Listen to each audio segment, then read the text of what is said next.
women in history never heard of, and wouldn't be surprised if you haven't either. Today, let's talk about Melchor Aquino, better known as Tandang Sora. Tandang Sora was born in 1812 and passed in 1919. She was the mother of the Philippine Revolution, and proof that age really is just a number. Tandang Sora was born to a peasant family in an area of Quezon City called Balintawak. Formal education at the time wasn't necessarily common, but she was literate from an early age. She was also incredibly beautiful, and sang with a voice that could bring you to tears. That got her invited to perform in religious ceremonies around the area. Eventually, she was married, but her husband passed shortly after the birth of their 6th child. So she took over family affairs. And whether they liked it or not, her kids got a formal education. Now see, women were meant to stick to traditional roles. But just like rules, traditions are meant to be broken. No, seriously.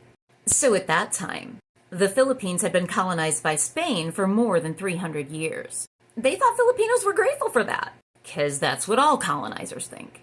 But revolution was coming.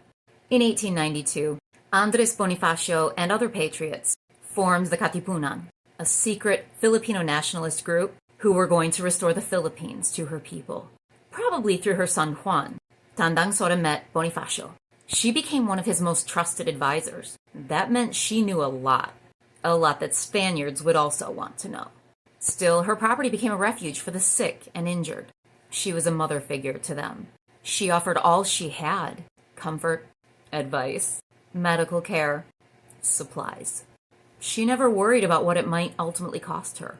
Bonifacio's men were the first to call her Tandang Sora. Clearly it stuck. Sora was a shortened version of her first name, and Tandang means old. I mean, she was 84. In August of 1896, Bonifacio and a force of some 1,000 men gathered on her property for a secret meeting. Decisions were made, dates were set. They tore up their cédulas, Spanish tax certificates, and declared themselves free. But Spaniards were on their way. For Tandang Sora, it was the classic. She knew too much and she needed to be protected. Bonifacio told her to leave, but it didn't take long for the Spaniards to find her. She was arrested on August 29th. Spaniards thought it was going to be easy to break her. You know, old and all. Yeah, well, they thought wrong. Even after being tortured for days, okay, some sources said aggressively interrogated. Gotta love those euphemisms. She gave them nothing. Well, that pissed them off. So they banished her to Guam.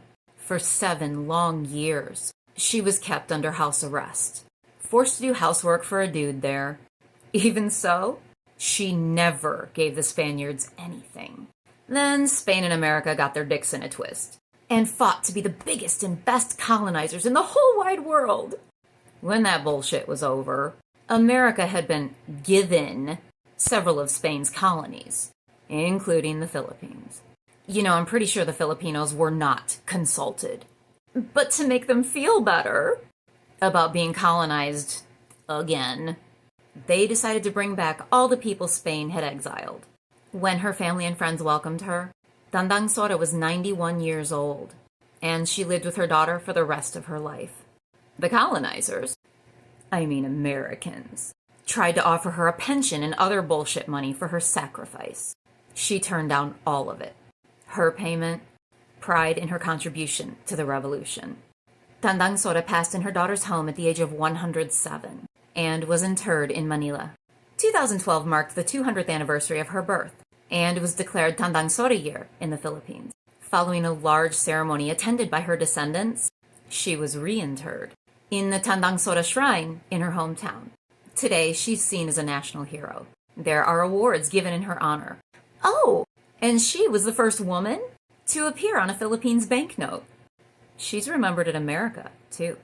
In San Francisco, famous Filipino patriots are honored, including Andres Bonifacio. There is a street named for her there, too. You know, often we're told that age equals weakness and frailty, that wrinkles mean a woman is no longer worthy of being noticed. But Tandang Sora reminds us, old age doesn't make women less human. It doesn't destroy the youth of our spirit, the strength of our courage, or dull our absolute badassery. You probably just won't see us coming because you assumed.